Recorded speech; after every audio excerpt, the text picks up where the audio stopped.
mean, the demographics of the college population have transformed, and I think the colleges and universities are way behind in terms of really taking on board what that means, and they have to examine themselves. You know, there's a lot that's been done, but there's much, much more that has to be done. I think it's coming to the fore. I think this generation is demanding new levels of belonging, inclusion, and equality on campus. But I really believe the key is to realize that, to accept their demands, to address their demands, but without infringing on robust protections for free speech and academic freedom. I think that is the problem, the idea that this is a trade-off, that in order to make them feel welcome and included, we have to constrain speech, you know, whether it's, you know, in a dorm or on campus. I mean, as Ash, you said, you know, they're there 24/7. So, you know, if that's the home 24/7, that becomes an argument for a safe space 24/7 and campus-wide. So I think it's a very problematic concept, and we need to focus on achieving both of these goals: greater belonging and inclusion for minority students,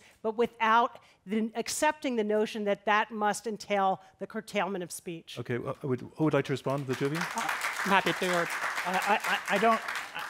I don't think there's anyone arguing for the curtailment of speech.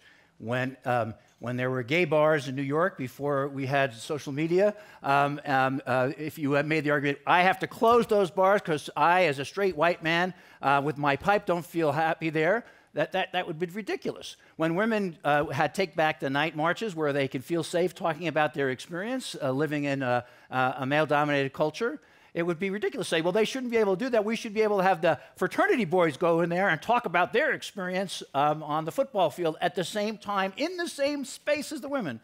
We're not saying that those guys can't talk about their experiences in their spaces, but there can be some spaces on campus where people who have felt persecuted by the history of the very institutions we're asking them to belong to, those spaces could be places of solace, inspiration, and robust... What about the classroom?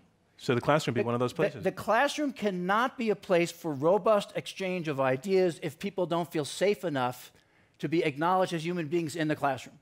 They have to feel that they will not face retaliation or retribution, just like those people in the corporation.